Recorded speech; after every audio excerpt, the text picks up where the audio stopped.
Hey everybody, and welcome back. This is the second video in our 5-part series on System.io.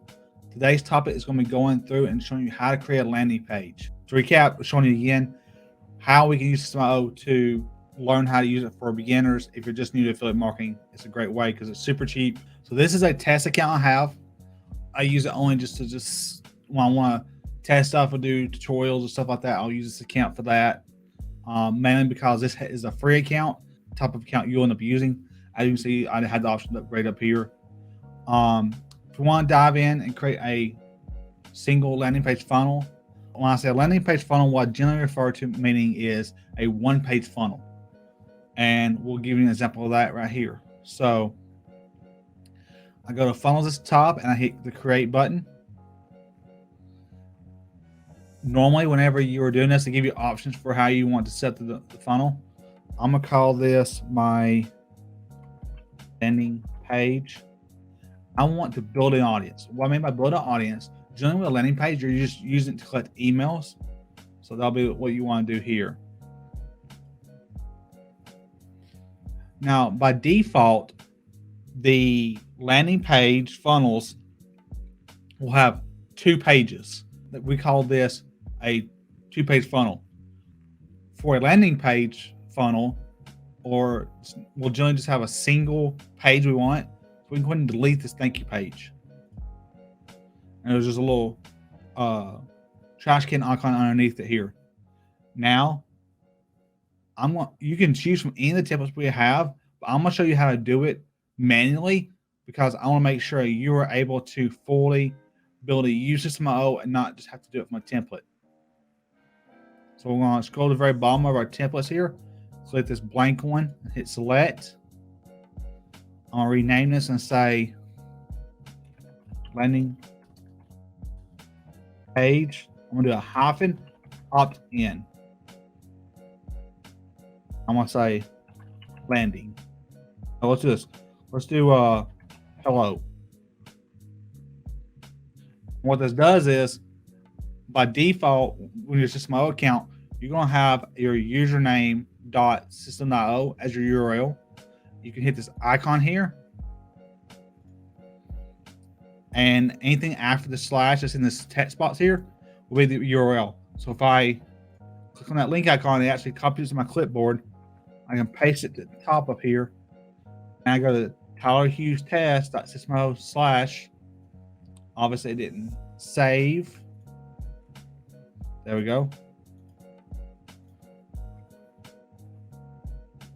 Now if I go to / hello, I get my blank page. If I go in here to this third icon on the right and click edit page, I can go in and edit everything manually. So we're going to create a simple squeeze or simple opt-in page. First thing I'm going to do is, you see at the top here on the tab when I open the page, it says squeeze page. First thing I'm going to do is I'm going to change that. I'm going to click on the settings button. Scroll down to the left. I'm going to say Tyler Hughes. I'm going to put my name for the author again. I'm going to go ahead and put a description and some keywords. This will be simple things so that whenever someone sees your website via Google, they'll have a description of what the page is. So this will be Tyler Hughes is a digital marketer who focuses on teaching you how to start a successful business. Something simple. No, it's going to be a very simple description here. Our keywords, Tyler Hughes. I'm going to separate them. Digital marketer, affiliate, success, business. We'll say teach as well. So a few quick examples there that we want in. If you have a Facebook pixel, you can do that inside here. I've never actually done it before, but it's something for you to keep track of. Hit save changes. And now we can click off to the side again. And I'm going to grab a row and drag it into this space right here. You'll notice that by default, because I don't have a section already in there, by default it routes my row in a section. That's something to be aware of. Now I have my row here. What I now need is a headline text. We're actually going to recreate my landing page I have for my website. So I'm going to change the headline to be Tyler Hughes. I'm going to click and drag an image, and everywhere you see that dark blue line is where it's going to appear. If I drag it right here, it's going to appear way down here. If I click and drag it and bring it up here right below my name, it's going to be up there, and you're going to see that a row was added in a section as well where we originally put the image. We can actually delete these now because these are no longer used. I can click on the picture, say image file, upload my image, insert. I'm going to change the image size.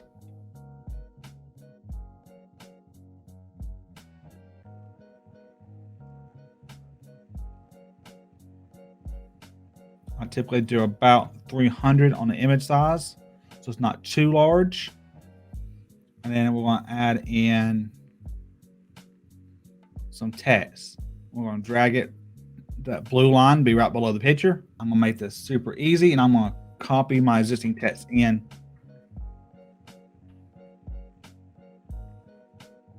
So what I'm going to do now is I'm going to enter down. And I don't like that it's so wide. So I'm going to go to this section. I'm actually going to change the margin. So when we see the margin, and there's actually two options. There's margin and there's padding.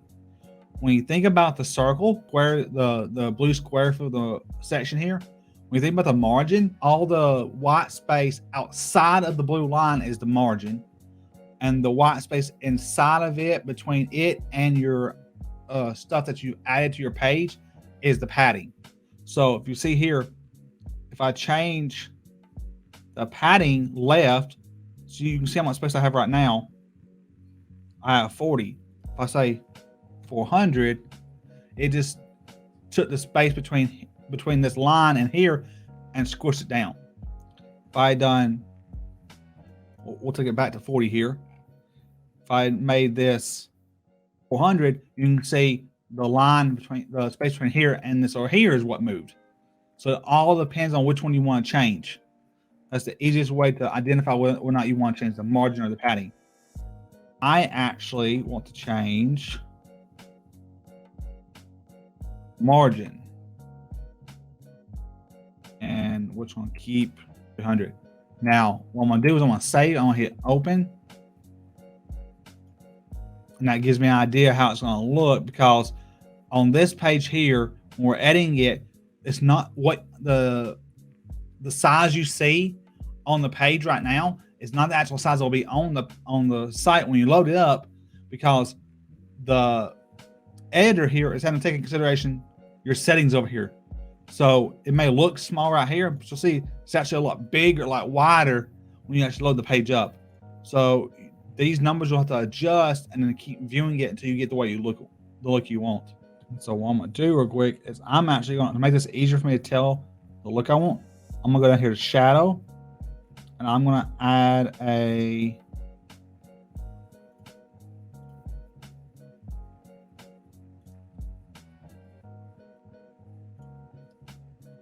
hard inner shadow. I'm going to hit save. And so you can see now how wide it actually is. And it's not nearly, it looks small inside here, but it's not actually that. Let's do 700 and 700. Whoa, that's too much.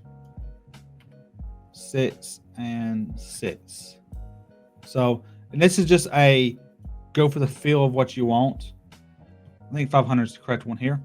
So what I'm going to do to get the exact look I want for my text is I can scroll down over here for font size.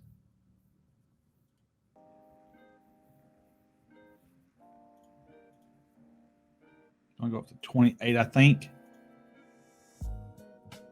There we go. That's the size I want. Now you see how we have just a little bit of space in between the text here and here?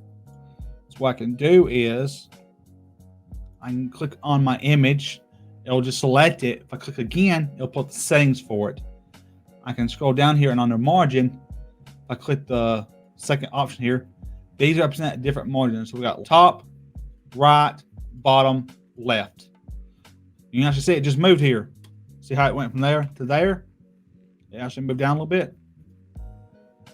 That gives me a little room in between everything here. And that's all I'm doing, is I'm going through and I am adding various pieces. Now we're almost done. I've only got 3 things left to add to my 4 things left to add to my funnel actually. So let's dive into those. Next one is going to be a button, because we want to show an opt-in form, because we want to collect an email address with this landing page. So you scroll down over here, you'll see there's a button. Click and drag where you want it.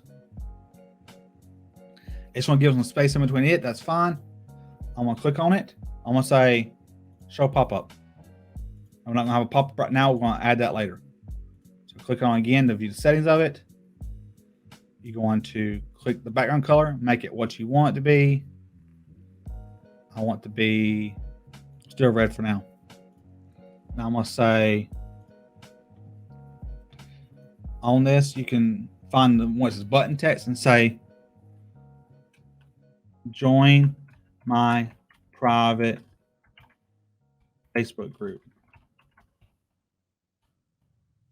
Now, this is what I'm doing for mine. If you want to have just a landing page where you collect emails and that's it, say you're getting ready to launch a product and you're not ready to send them to a Facebook group yet, you can 100% do something like make this into a waiting list. So what I'll do, an example of it is, you'll just give some headline telling them what's coming, and they'll enter their email address or name and email address and hit the button. And it'll just collect the email on the page.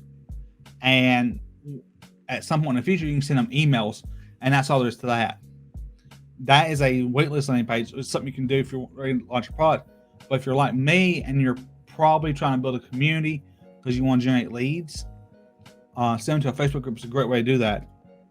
And so now I've got my private Facebook group. If you scroll down here, and this is something I like to do. Subtext, I'm going to remove. That gets rid of that subtext underneath the words here. I'm now going to quickly click the icon selector before text. I'm going to say Facebook. I'm going to select far right one. And you can see it add a Facebook icon right before there. Okay. Let's go back up, and I'm going to change button width to full width. It don't look that big right now, but if I didn't view it, it's going to be the full size there. That's fine. Okay. Last thing on this I'm going to do is I'm going to change the color here for the shadow and make it match this, because what you're seeing here is you have this like blue color underneath it. I've changed it to red, and now it matches all the way around. It looks consistent.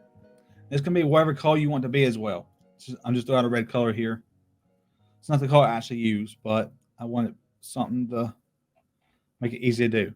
Now, before we move on, we told it we wanted to have show a pop-up. We didn't select what pop-up it is because we haven't created one yet. So let's click the pop-ups button, click add a pop-up. So in this case, I'm going to say, where top would you like me to send the group invites? Click the button, click it twice. I'm going to say send form to a custom URL. I'm going to put in google.com, but normally you put in your Facebook group URL. You want to make sure this enable double opt-in is not checked. If that is checked, what will happen is they'll get an email saying, are you sure you want to opt into this email list? Though if they say no or unsubscribe, they get removed from the email list. By unchecking this or making sure it's not checked, they get add to your email list, and you can it's more of a single opt-in, which is what a lot of people prefer when it comes to building their email list. I highly recommend leaving that unchecked. Okay. button, I'm gonna say send group invite. I'm gonna remove the subtext. And the last thing I want to do is I'm gonna scroll down, click form input, click and drag it. I'm gonna set it just above the email here. I'm gonna click the bottom one here. Sorry, select the email. I'm gonna select city and select back to email. That fills in the email spot on the first one here. I'm gonna select first name. That way I click both their first name and their email address. And that's all I really need. But before I do, I notice that border is different again, or round it. So I'm going to make sure it matches. Copy that hex number. Scroll down and paste it in here. Make sure it matches. I just click off here. Go back to pop-ups. Click on the eye for the pop-up to view it. Click edit pop-up settings. Show close button is going to turn on. Actually, we don't want that. We want to open pop-up automatically to off. So show close button off. Open pop-up automatically off. This here. We actually didn't click touch show the pop-up. Gotta remember to do that.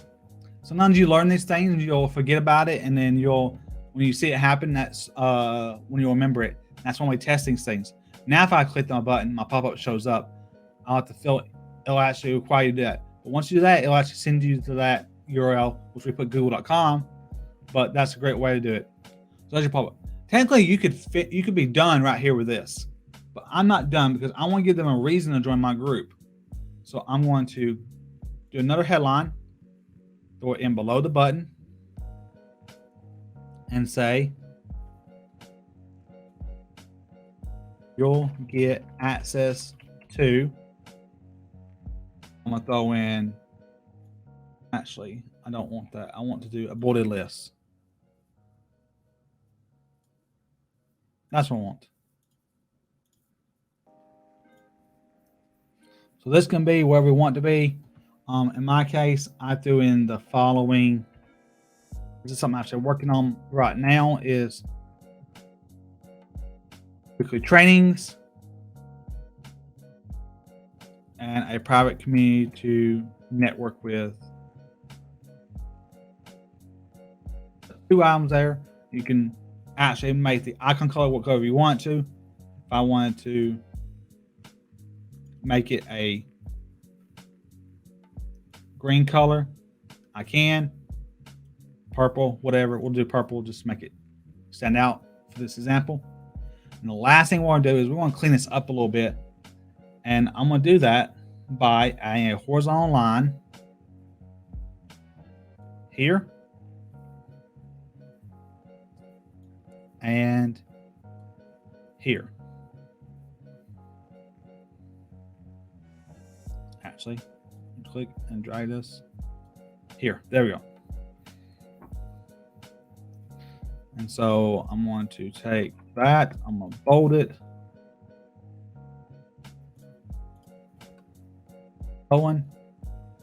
Save and view. So now you have this right here. Obviously, you can adjust this to be whatever you need to, colors, everything else. One thing I always want to do is I want to make this video, this image rounded, so it wasn't look a little better. But I haven't been able to do that with System.io. That's the only thing we have there. We now have a single landing page funnel that we can utilize if anyone ever wants to click on our link from our TikTok account, Instagram account, Pinterest, whatever the case may be. We're now collecting all those emails. We are really got something built out. If there are any questions, please let me know. Tomorrow we're going to cover sales pages. Now, sales pages are not what you think. Sales pages can also be called a bridge page in System.io. When we actually build it out, you'll understand why further. But I hope you all have a great day, and we'll see you tomorrow for the next training.